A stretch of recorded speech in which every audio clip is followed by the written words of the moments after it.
কাইলৈ গৰু বিহু আৰু এই গৰু বিহুৰ লগত এক সম্পৰ্ক আছে এবিধ উদ্ভিদৰ আৰু সেই উদ্ভিদজোপাই হ'ল মাখিয়তী গছ কিয়নো গৰু বিহুৰ দিনা ৰাতিপুৱা গৰু নোৱাই ধুৱাই যেতিয়া এৰি দিয়া হয় আৰু সন্ধিয়া সেই গৰু ঘৰলৈ উভতি অহাৰ সময়ত মাখিয়তী মাখিপাত মাখি মাৰো জাক এই মাখিয়তী গছৰ পাত লৈ গৰুক সাধাৰণতে গৃহস্থীয়ে ঘৰলৈ লৈ আহে কিন্তু আজিৰ বহুত নতুন প্ৰজন্মই সেই মাখিয়তী গছজোপা চিনি নাপায় কিয়নো আমাৰ গ্ৰাম্য সমাজৰ পৰা এই গছবিজ ক্ৰমান্বয়ে হেৰাই যাবলৈ ধৰা উপক্ৰম হৈছে কিন্তু এনে সময়তে জামগুৰিহাটৰ পাতলৰ চুক গাঁৱৰ বুলেন ভূঞা নামৰ এগৰাকী ব্যক্তিয়ে নিজৰ ঘৰত সংৰক্ষণ কৰি ৰাখিছে এই মাখিয়তী গছবিধ আৰু মোৰ সহযোগী কেমেৰা পাৰ্চন নিহাৰে দেখাইছে এয়াই হৈছে বুলেন ভূঞাৰ ঘৰৰ বাৰীৰ চৌহদৰ পিছফালৰ দৃশ্য আৰু এইদৰেই এতিয়া এইগৰাকী ব্যক্তিয়ে তেওঁৰ ঘৰত বহু মাখিয়তী গছ সংৰক্ষণ কৰি ৰাখিছে আমি পোনে সেই ব্যক্তিগৰাকীৰ ওচৰলৈ যাম আচলতে তেখেতক এই সম্পৰ্কত জানিবলৈ চেষ্টা কৰিম আপুনি বছৰ ধৰি মাখিয়তী গছ সংৰক্ষণ কৰি ৰাখিছে কি ক'ব মানে বস্তুটো আমাৰ বহুত প্ৰয়োজনীয় গৰু বিহুৰ দিনা এই বস্তুটো নহ'লে নহ'বই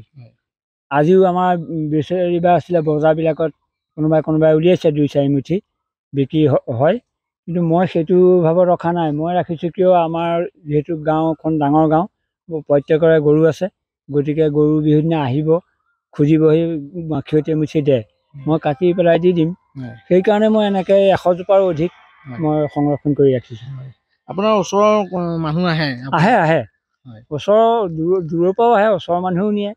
বিভিন্ন জেগাৰ মানুহ আহি লৈ যায় জানে যে মোৰ বাৰীত আছে এই বৃহত্তৰ অঞ্চলত আৰু ক'ৰবাত আছেনে আৰু ক'ৰবাত আছে যদিও এনেকৈ মোৰ নিচিনাকৈ ইমান সৰহ খেতি কৰি থোৱা নাই এতিয়া ক'ৰবাত এজোপা হয়তো নিজে গজি আছে কাৰোবাৰ ঘৰত কিন্তু এনেকৈ 100 জোপাৰো অধিক মই এনেকৈ সংৰক্ষণ কৰি ৰখা নাই আপুনি সদায় মই চাফ চিকুণ কৰি ৰাখোঁ আৰু ধুনীয়াকৈ ফুলে এতিয়া কালিলৈ আৰম্ভ হ'বই আৰু মানুহে নিবহি আৰু কাইলৈ গৰু বিহু হয় আমি এই গাঁওখনৰ এগৰাকী সচেতন যুৱক আছে আমি তেখেতৰ ওচৰলৈ যাম আচলতে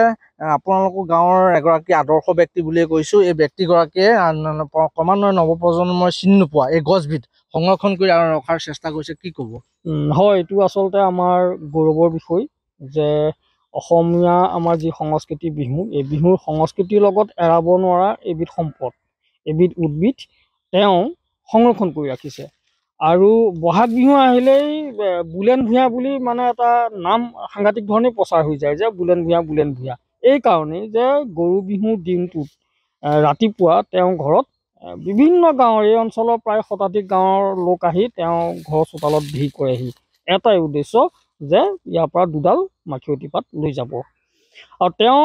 এই মহৎ কামটো কৰি আছে তাৰমানে অঞ্চলবাসী ৰাইজৰ স্বাৰ্থত তেওঁ এই গছখিনি প্ৰায় শতাধিক গছ তেওঁ সুন্দৰভাৱে সংৰক্ষণ কৰি ৰাখিছে তেওঁ ইয়াতে লাগি মেলি থাকে আৰু এইটো আচলতে ৰাইজৰ কাৰণে তেওঁ এই কামখিনি যে কৰি আছে সেইটো এটা আচলতে সঁচাই বৰ ভাল লগা বিষয় আৰু আমাৰ অসমীয়া সংস্কৃতি এই এবিধ মাখিয়তী পাত এইবিধ অকল আচলতে গৰুক কোবোৱা তাতো বৈজ্ঞানিক বিশ্লেষণ আছে বহুতখিনি আমাৰ হয়তো নতুন প্ৰজন্মই এই কথাখিনি নাজানে আমি নতুন প্ৰজন্মক আমি জনাব বিচাৰিছোঁ যে এই মাখিয়তী পাতৰ জৰিয়তে গৰুক আমি যে কোবাওঁ তাৰ আচলতে কি গুণৰ কাৰণে এইটো কৰা হয় আমাৰ বুলেন ভূঞাই কৈছে এষাৰ কথা যে গৰুৰ বিষ কোপো এই মাখিয়তী পাতে নাইকিয়া কৰি দিয়ে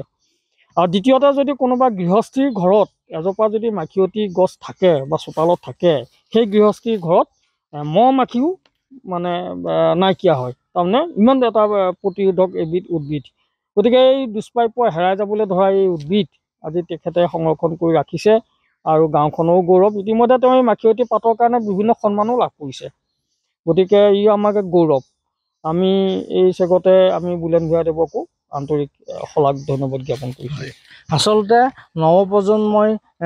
চিনি নোপোৱা বা নৱপ্ৰজন্মৰ পৰা আমাৰ গ্ৰাম্য সমাজৰ পৰা ক্ৰমে হেৰাই যাবলৈ ধৰা এই মাখিয়তী গছবিধ জামুগুৰিহাটৰ এইগৰাকী পাতলৰ চুক গাঁৱৰ এইগৰাকী আদৰ্শ ব্যক্তিয়ে ধৰি ৰাখিব পৰাটো এক ইতিবাচক খবৰ হিচাপে বিবেচিত হৈছে।